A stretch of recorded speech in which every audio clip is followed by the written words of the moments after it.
Travis Reier and Charlie Potter of the BamaOnline.com staff from the press box at Bryant-Denny Stadium, where Sunday's open practice has just wrapped up. It is officially the 45-minute autograph period. Yep.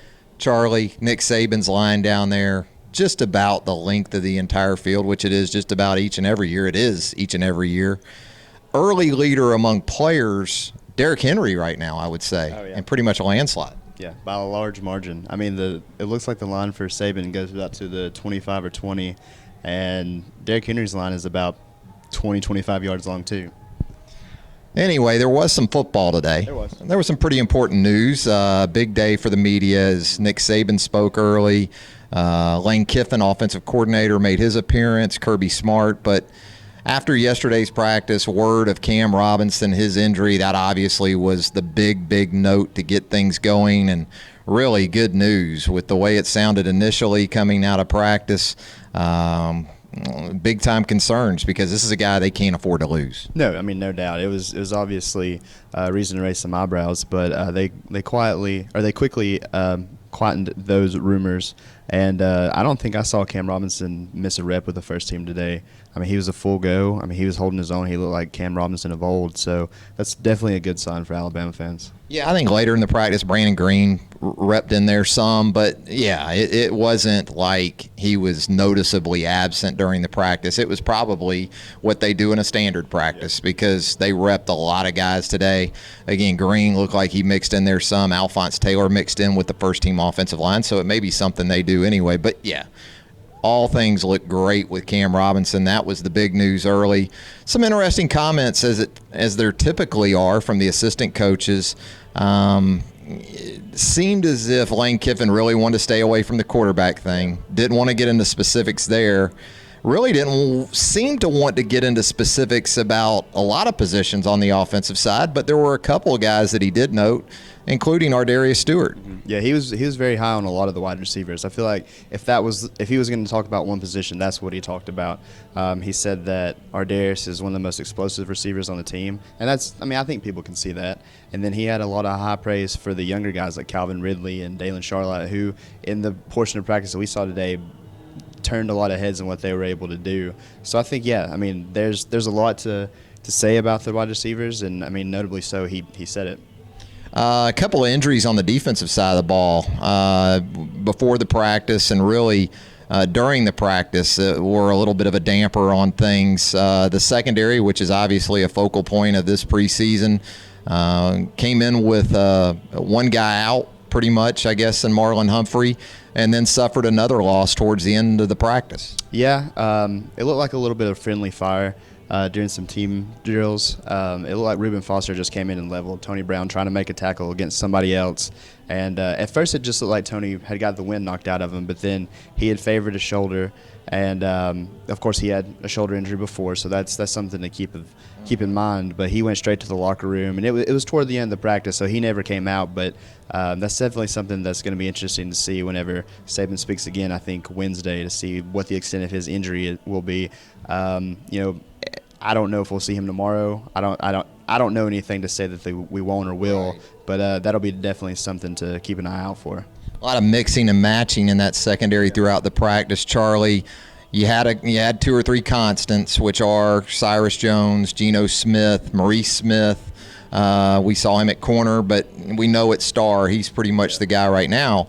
But that left corner position, I think it is, in the one safety spot, we saw a number of guys in those roles. Yeah, especially at corner. I think we saw 5 guys. And really the surprise there today was Minkah Fitzpatrick, the freshman. He was in there a lot, especially toward the end of the session.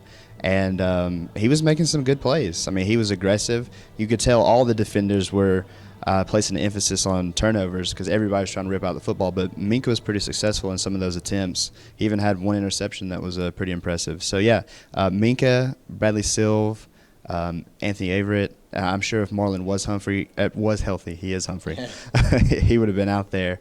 But yeah, there was a lot of rotating at safety. Eddie Jackson was there for a little bit in the beginning, then we didn't see much of him.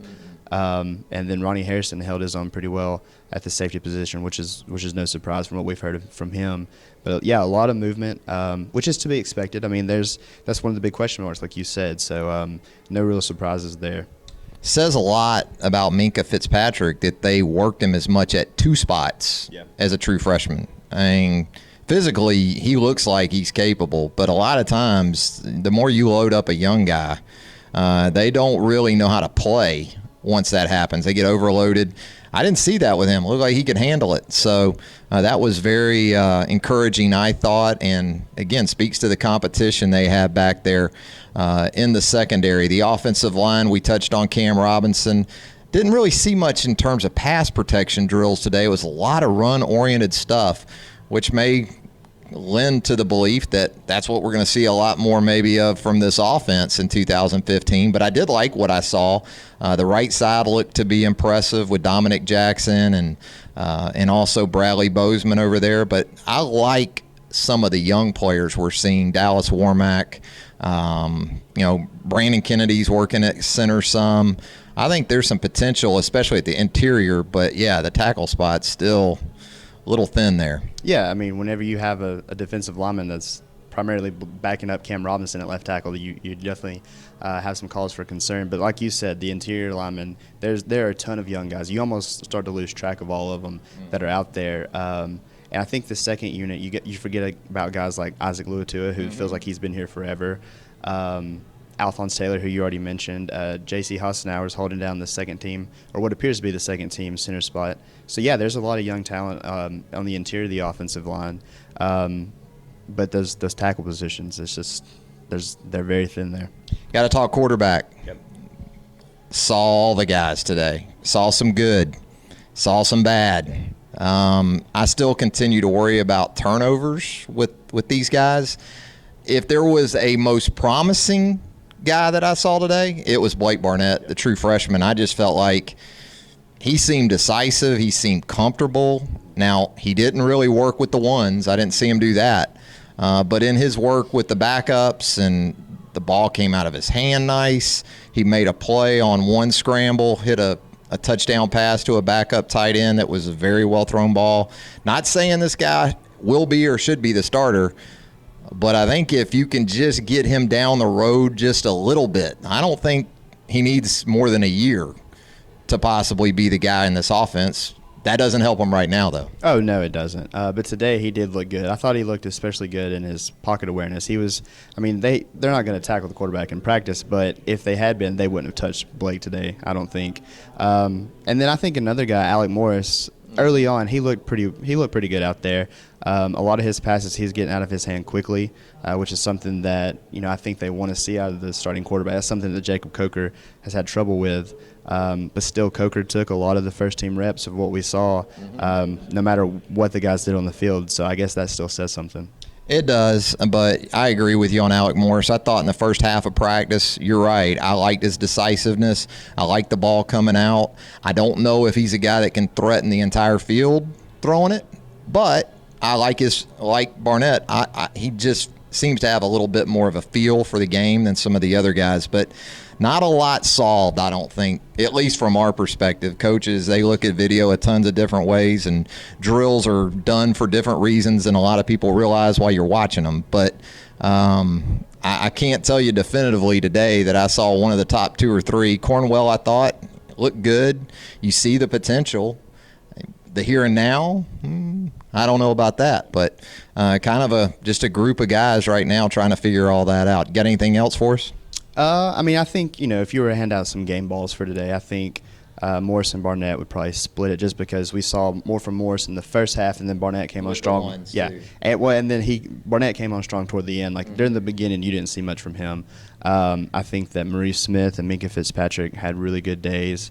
And I think a guy that just quietly had a strong day is O.J. Smith on the defensive line. He held his own pretty well when they were going against the offensive line and just some pass protection drills down to the side. So, other than that, I mean, the Tony Brown's the big news, and I mean, we just enjoyed practice today, I guess. Yeah, wait and see on Tony Brown. I agree with you on a lot of those game balls. Maurice Smith had a couple of nice pass breakups, showed up physical in the run game at that star position a couple of times.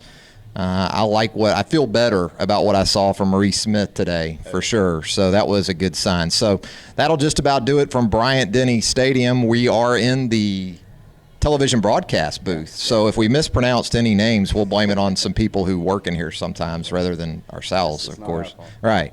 So for Charlie Potter, I'm Travis Reier, reminding you to join us again on Monday for another edition of Instant Analysis right here on BamaOnline.com.